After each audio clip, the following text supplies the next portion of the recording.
നാസ്തികതയ്ക്കു ഖുർആൻ വലിയ പരിഗണന നൽകിയിട്ടില്ല എന്ന് അങ്ങയുടെ മറുപടിയിൽ കേട്ടു. എന്നാൽ വർത്തമാനകാലത്ത് വലിയ സംവാദങ്ങളും ചർച്ചകളും അവരുമായി നടക്കുന്നു. ഇത് പ്രോത്സാഹിപ്പിക്കപ്പെടേണ്ടതുണ്ടോ? ഇത് ഇസ്ലാമിനെ സംബന്ധിച്ച് നേട്ടമാണോ കോട്ടമാണോ? നാൾക്കുനാൾ നാസ്തികർ വർദ്ധിച്ചു വരുന്നതായാണ് കണക്കുകൾ അറിയിക്കുന്നത്. അതുകൊണ്ടുതന്നെ വർത്തമാനകാലത്ത് ഇതിനെ ഗൗരവമായി കാണേണ്ടതല്ലേ?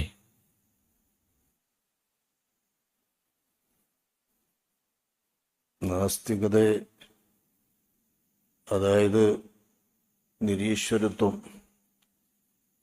ഈ ലോകത്തിന് ഒരു നാഥനില്ല, ഈ ലോകം അങ്ങനെ കാലാന്തരത്തിൽ അങ്ങനെ ഉണ്ടായിപ്പോയതാണ് എന്ന വാദം പരിശുദ്ധ ഖുർആൻ ഒരു തവണ മാത്രമേ അത്തരം വാദക്കാരുടെ വാക്യം ഉദ്ധരിച്ചിട്ടുള്ളൂ. വിശുദ്ധ ഖുർആനിന്റെ ഇസ്ലാമിന്റെ മുഖ്യ പ്രതിയോഗികളായും സംബോധകരായും കാണുന്നത് ബഹുദൈവ വിശ്വാസികളെയും വേദക്കാരെയുമാണ് എന്ന വസ്തുതയാണ് ഞാൻ വിവരിച്ചിട്ടുള്ളത്. ഒമായുഹ്ലികുന ഇല്ല ദഹർ എന്ന് ഒരൊറ്റ തവണ മാത്രമേ കാലം, അതല്ലാതെ ദൈവമല്ല, റബ്ബല്ല, നമ്മളെ നശിപ്പിക്കുന്നതും മരിപ്പിക്കുന്നതും എന്ന് വാദിക്കുന്നവരെ ഖുർആൻ ഉദ്ധരിച്ചിട്ടുള്ളൂ. ആ നിലക്ക് അവർ ഇസ്ലാമിനെ സംബന്ധിച്ചിടത്തോളം ഒരു ഭീഷണിയല്ല എന്ന് മുമ്പൊരിക്കൽ പറഞ്ഞിട്ടുണ്ട്, പലപ്പോഴും പറയാറുമുണ്ട്. അതിന്നും അങ്ങനെ തന്നെയാണ്. നമ്മൾ കേരളത്തിലെ താവട്ടത്തിലെ സ്ഥലം മാത്രമാണ് ലോകം എന്ന് ചിന്തിക്കരുത്. ഈ കോലാഹലങ്ങളും കുഴപ്പങ്ങളും ഒക്കെ നടക്കുന്നത് മലയാള മണ്ണിലാണ്. ലോകത്തെല്ലായിടത്തും നടന്നുകൊണ്ടിരിക്കുന്നതല്ല. സംവാദങ്ങളായാലും അത്തരത്തിലുള്ള പ്രചാരണങ്ങളായാലും ഒലിപ്പിച്ച് കാണിച്ചുകൊണ്ടുള്ള വർധനവിനെ മനുഷ്യന് തോന്നിപ്പിക്കുന്ന തരത്തിലുള്ള മാധ്യമങ്ങൾ, അതായത് പുതിയ മാധ്യമങ്ങൾ വാട്സാപ്പുകളിലും മറ്റുമൊക്കെയായി ഉപയോഗപ്പെടുത്തിക്കൊണ്ടിരിക്കുന്ന ഒരു നിലപാട്, ഒരു കോലാഹല സ്ഥിതി കേരളത്തിൽ മാത്രമാണ് കാണുന്നത്. ഇസ്ലാം എന്ന് പറയുന്നത് ലോകാടിസ്ഥാനത്തിലാണ് പറയുന്നത്. ലോകാടിസ്ഥാനത്തിൽ ഇന്നും പറയുന്നത് ഒരു വലിയ ഭീഷണിയായി നിലകൊള്ളുന്നില്ല. സ്വയമേവ തന്നെ ആളുകൾക്ക് വല്ല അസുഖം വന്നാൽ, അല്ലെങ്കിൽ അപകടം വന്നാൽ, വല്ല പ്രയാസങ്ങളും വന്നാൽ, ഒരു നെഞ്ചുവേദന വന്നാൽ, ഒരു കാലിൻ്റെ മുട്ടുവേദന വന്നാൽ, ഒരു ഊരക്കൊരു വേദന വന്നാൽ, അങ്ങനെ രോഗിയായി കഴിഞ്ഞാൽ തീരാവുന്നത് നിരീശ്വരത്വം, അല്ലാഹുവില്ല, അത്രയേ അല്ലുള്ളൂ. ഈ ഒരു സ്ഥിതിവിശേഷമാണ് നമ്മൾ സംസാരിച്ചു കൊണ്ടിരിക്കുന്നത്. ഇതൊന്നും കേരളത്തിൽ അങ്ങനെ തന്നെയാണ്. നിരീശ്വരത്വമല്ല ഈ കോലാഹലക്കാരൊക്കെ ഉണ്ടാക്കുന്നത്. ലൈംഗിക സ്വാതന്ത്ര്യം എന്ന നിലയിൽ വിലക്കുകളില്ലാത്ത ലൈംഗികത, ആണും പെണ്ണും എന്തും ചെയ്യാനും എങ്ങനെ ചെയ്യാനും എപ്പോൾ ചെയ്യാനും എങ്ങനെ പോകാനും ആർക്കും ആരുടെ കൂടെ പോകാനും എന്നൊക്കെ വിവാഹബന്ധം വേണ്ടെന്ന് തോന്നുന്നുവോ അപ്പോൾ ആണിന് പെണ്ണിനെയും പെണ്ണിന് ആണിനെയും ഒഴിവാക്കാനും പറ്റുന്ന ഒരു സ്ഥിതിവിശേഷം വേണമെന്ന ഒരു സ്വതന്ത്രവാദക്കാർ എന്നുള്ള പേരിൽ ഒരു കൂട്ടം ആൾക്കാർ ഇങ്ങനെ കോലാഹലം ഉണ്ടാക്കുന്നത്, കുഴപ്പമുണ്ടാക്കുന്നുണ്ട്. അവരുടെ ഈ പ്രചാരണത്തിന്റെ വിജയത്തിന്റെയും ഒക്കെ, അല്ലെങ്കിൽ ആൾപ്പെരുപ്പത്തിന്റെയും ഒക്കെ നിദാനം വെറും ഈ ഒരൊറ്റ കാര്യത്തിലാണ്: ലൈംഗിക സ്വാതന്ത്ര്യം, അച്ചടക്കമില്ലാത്ത ലൈംഗികത, കൂത്താട്ടം, കുറെ പാട്ട് കൂത്ത് എന്നൊക്കെ പറയുന്നത്. ആ നിലക്കൊക്കെ കുറെ ആളുകളുണ്ട് എന്നല്ലാതെ അവരൊന്നും നിരീശ്വരരില്ല, നിരീശ്വരത്വത്തിന്റെ ആളുകളുമല്ല. വിവിധ മതക്കാരായ ആളുകൾ ആ മതത്തിൽ നിന്നും വേർപെട്ടു എന്ന നിലയിലല്ല, കേവലം ഈ ഒരു കാര്യം പറഞ്ഞുകൊണ്ട് മാത്രമുള്ള ഒരു സംഗതിയാണ് നടക്കുന്നത്. ആ നിലക്ക് ഒരു ചെറിയ പ്രശ്നങ്ങൾ നമ്മുടെ കേരളത്തെ സംബന്ധിച്ചിടത്തോളം പൊതുവെ സാമൂഹികമായി ബാധിച്ചതിൽ മുസ്ലിമീങ്ങളെയും ബാധിച്ചിട്ടുണ്ട്. എന്നാലും ആപേക്ഷികമായി മുസ്ലിങ്ങളെ ഇത് ബാധിച്ചിട്ടുള്ളത് വളരെ കുറച്ചേ ഉള്ളൂ. അങ്ങനെ ചിന്തിക്കുന്നവർ തനിച്ച മോഡേണിസ്റ്റുകളായിട്ടുള്ള ആളുകളും തനിച്ച പരിഷ്കാരികളായിട്ടുള്ള ആളുകളും മാത്രമാണ്. ആ തരത്തിലുള്ള ഒരു ചിന്താഗതി സ്ത്രീകൾക്ക് ഇഷ്ടം പോലെയാകാമെന്നും അതുപോലെ പുരുഷന്മാർക്കും ഇഷ്ടം പോലെയാകാമെന്നും മാതാപിതാക്കളും മറ്റൊന്നും ഞങ്ങളെ നിയന്ത്രിക്കേണ്ടെന്നും ലോകര് ഞങ്ങളെ നിയന്ത്രിക്കേണ്ട, മുതിർന്നവർ നിയന്ത്രിക്കേണ്ട, അധ്യാപകർ നിയന്ത്രിക്കേണ്ട, ഞങ്ങൾ സ്വാതന്ത്ര്യം എന്ന് പറയുന്ന ഒരു സ്വാതന്ത്ര്യവാദം. ഈ സ്വാതന്ത്ര്യത്തിന് വേണ്ടിയുള്ളൊരു അഭിനിവേശം, അതിനു വേണ്ടിയുള്ളൊരു കോലാഹലം. ഇപ്പൊ തന്നെ സ്വതന്ത്രവാദികൾ എന്നാണല്ലോ കാര്യമായിട്ട് പറയുന്നത്. അല്ലാതെ ആരാണ് ആ വിധത്തിൽ പോകാൻ?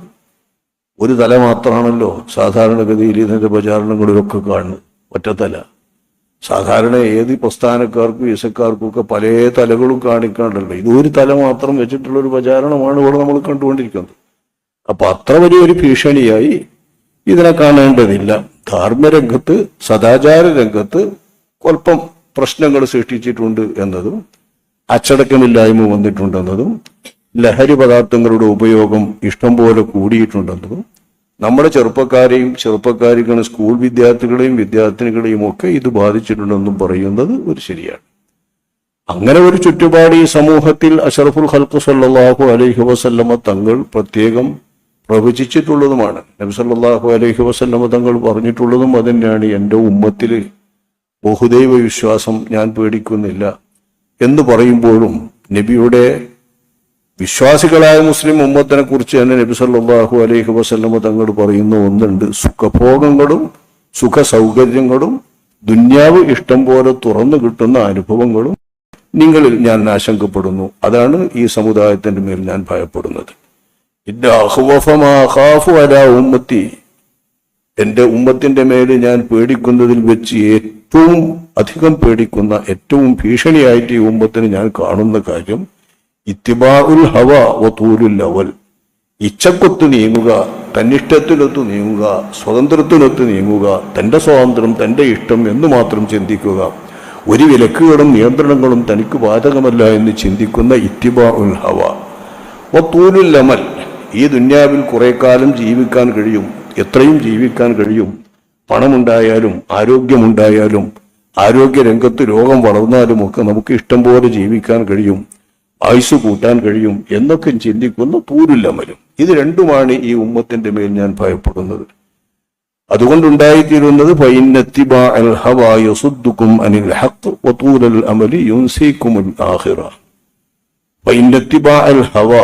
ഇച്ഛക്കൊത്ത് ജീവിക്കുക, അതിനോട് പിന്തുടർന്ന് ജീവിക്കുക എന്ന തന്നിഷ്ടത്തിനൊത്തുള്ള സ്വാതന്ത്ര്യത്തിന്റെ മനോഭാവം വന്നാൽ യസുദ്ദുക്കും അനിൽ ഹഖ്, അത് നിങ്ങളെ സത്യം എന്താണ്, യാഥാർത്ഥ്യം എന്താണ് എന്ന് ഉൾക്കൊള്ളാനും മനസ്സിലാക്കാനുമുള്ള സ്ഥിതിവിശേഷത്തിൽ നിന്ന് തടയും. എന്താണ് സത്യം എന്ന് പറയുന്നത് തിരിച്ചറിയാതാവുന്ന ഒരു സ്ഥിതിവിശേഷം വരും. വതൂരുൽ അമൽ, അതേസമയം ഇവിടെ ഇനിയും ജീവിക്കാം, എപ്പോഴും ജീവിക്കാം, എത്രയും ജീവിക്കാം, അതിന് വേണ്ടതൊക്കെ ഒരുക്കണം, ദീർഘമായി നമുക്കും കുട്ടികൾക്കും മക്കൾക്കും സമൂഹത്തിനും ജീവിക്കാൻ വേണ്ടതൊക്കെ ഉണ്ടാകണം എന്ന ചിന്ത യുൻസിക്കുമുൽ ആഖിറ, പരലോക ചിന്തയെ നിങ്ങളിൽ നിന്ന് ഇല്ലാതാക്കും, വിസ്മരിപ്പിക്കും. ഇത് നബി സല്ലല്ലാഹു അലൈഹി വസല്ലം തങ്ങൾ പറഞ്ഞിട്ടുള്ള ഈ ഉമ്മത്തിന്റെ മേൽ ആശങ്കപ്പെടുന്ന ഒരു കാര്യമാണ്. ആ കാര്യം ഭീഷണിയായി ഉണ്ട് എന്നല്ലാതെ നാസ്തികത എന്ന പേരിൽ പറയാൻ പറ്റുന്ന നിരീശ്വരത്വമോ അല്ലെങ്കിൽ പ്രപഞ്ചത്തിന് ഒരു നാഥനില്ല, ഈ പ്രപഞ്ചം തനിയെ ഉണ്ടായതാണെന്ന് പറയുന്ന തരത്തിലുള്ളതൊക്കെ വളരെ കുറഞ്ഞ ആളുകളെ മാത്രമേ വാദിച്ചിട്ടുള്ളൂ എന്നും അത് വിശുദ്ധ ഖുർആൻ നമുക്ക് സൂചിപ്പിച്ചു തരുന്ന ഒരു സൂചന തന്നെയാണ് എന്നാണ് നമ്മൾ വിവരിച്ചിട്ടുള്ളത്.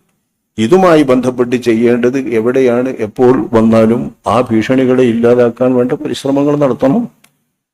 അത് ഏത് കാലത്തും പരിശ്രമിച്ചിട്ടുണ്ട്. ഇത് മൊത്തമായി സമൂഹത്തെക്കുറിച്ചാണ് നമ്മൾ പറയുന്നത്, മൊത്തം ഉമ്മത്തിനെ കുറിച്ച്.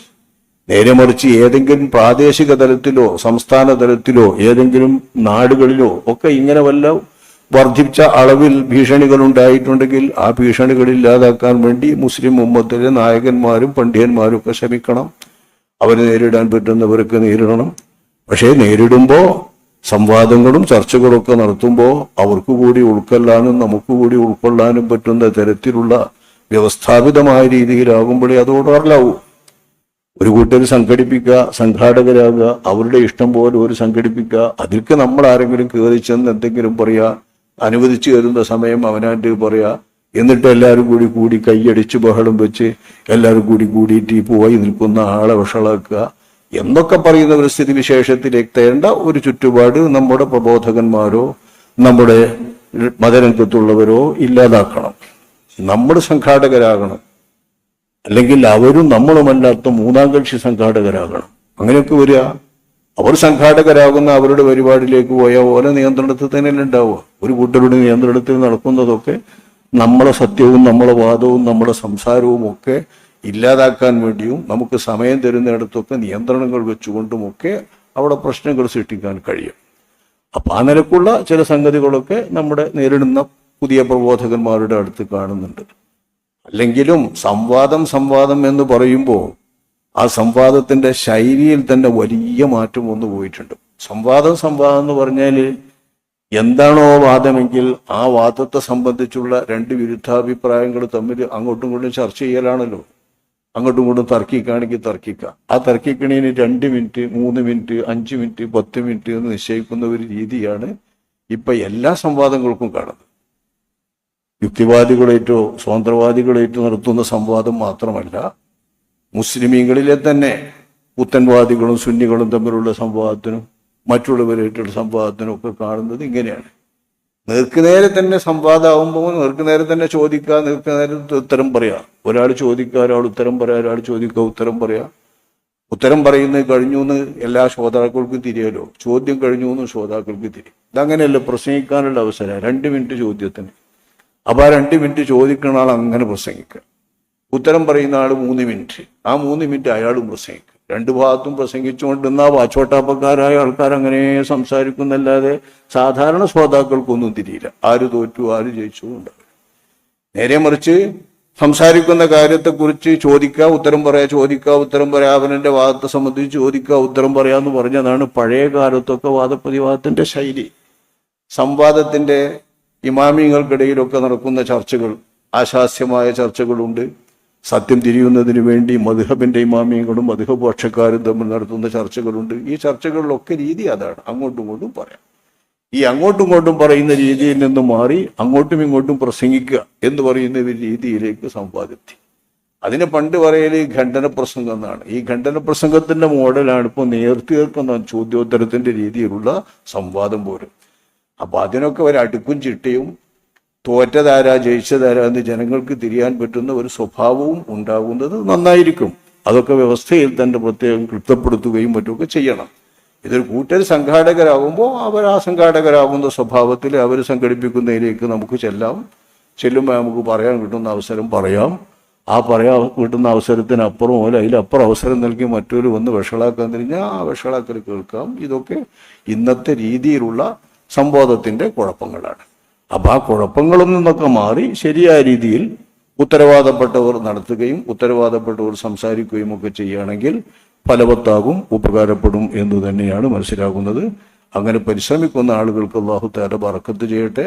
അവരുടെ അറിവിലും അവരുടെ ചിന്തയിലും ബുദ്ധിയിലും എല്ലാം അല്ലാഹു സുബ്ഹാനഹു വ തആല വേണ്ട വിധത്തിലുള്ള ബറക്കത്ത് നൽകി ഈ ഇസ്ലാമിന്റെ ശത്രുക്കളെയും അതുപോലെ തന്നെ സ്വതന്ത്രവാദികളെയും അതുപോലെ ഇസ്ലാമിനകത്തുള്ള അസത്യവാദികളായ ആളുകളെയും ഒക്കെ നേരിടാനും സംസാരിക്കാനും പറ്റുന്ന ശേഷി നമ്മുടെ സമൂഹത്തിലുള്ള പ്രവർത്തകന്മാർക്കും യുവജനങ്ങൾക്കും യുവാക്കളായ പ്രഭാഷകന്മാർക്കും സംവാദകർക്കും എല്ലാം അല്ലാഹു തആല വലിഞ്ഞേക്കുമാറാവട്ടെ.